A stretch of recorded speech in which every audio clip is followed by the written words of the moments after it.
إن في خلق السماوات والأرض واختلاف الليل والنهار لآيات لأولي الألباب. Pertanyaan selanjutnya, apa benar diwajibkan mencuci muka atau mandi setelah melayat? Tadi sunnah-sunnah mandi adalah mandi ketika menguburkan jenazah atau mandi setelah memandikan jenazah. Jadi sunnah itu untuk mereka yang memandikan jenazah. Buat mereka yang cuma layat, datang, duduk, kemudian jenazahnya lewat terus dia pulang, jadi nggak megang jenazah, nggak nyentuh jenazah, maka nggak perlu mandi. Nggak ada sunnah untuk mereka. Mereka sunnahnya adalah buat yang mengurusi jenazah. Sebenarnya kalau kita memahami sunnah itu ada hikmahnya. Hikmahnya adalah apa? Ya namanya jenazah. Itu kan dalam perutnya itu banyak bakteri. Nah, bisa jadi, ya kalau kita kondisi hidup gini kan, badan-badan kita, anggota tubuh kita itu menghalangi bakteri itu untuk keluar. Kan nggak ada tiba-tiba orang, oh, bakteriku kan nggak ada. Karena tertahan semua di perut gitu kan. Tapi kalau begitu orang mati, kendali orang itu pada dirinya kan udah hilang. Sehingga bakteri itu kemungkinan keluar gitu kan.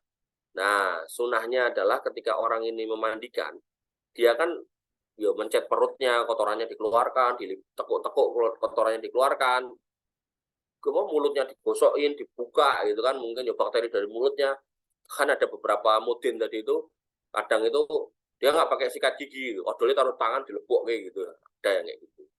Nah, maka interaksi orang yang mandikan jenazah langsung dengan jenazahnya berpotensi ada transfer bakteri dari jenazah ke yang bersangkutan.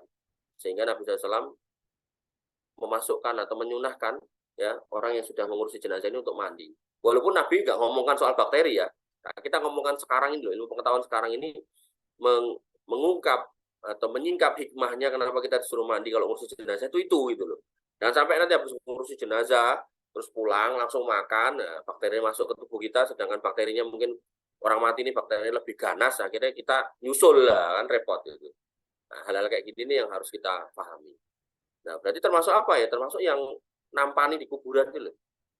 Nampani di kuburan. Saya pernah nampani jenazah gitu. Ya mohon maaf ya. Mungkin yang mandikan kurang bersih gitu kan. Jadi bokongnya itu masih keprot. Ya, keprot ngerti lah. Nah, keprot kotorannya gitu.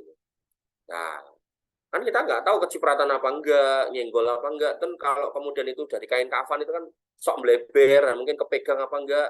Termasuk yang mikul itu kan kadang ada cairan yang netes dari badan jenazahnya. Nah, hal-hal kayak gini kan itu berpotensi itu bakteri semua gitu loh. Sehingga kenapa orang-orang yang ngurusi jenazah baik yang mandikan, walaupun di kitab tadi mandikan ya, tapi kalau saya lebih senang ya semua yang mikul, yang mandikan, yang nguburkan, mandio gitu. Karena bersentuhan dengan jenazah yang berpotensi punya bakteri yang banyak dan berbahaya. Wallahu ta'ala.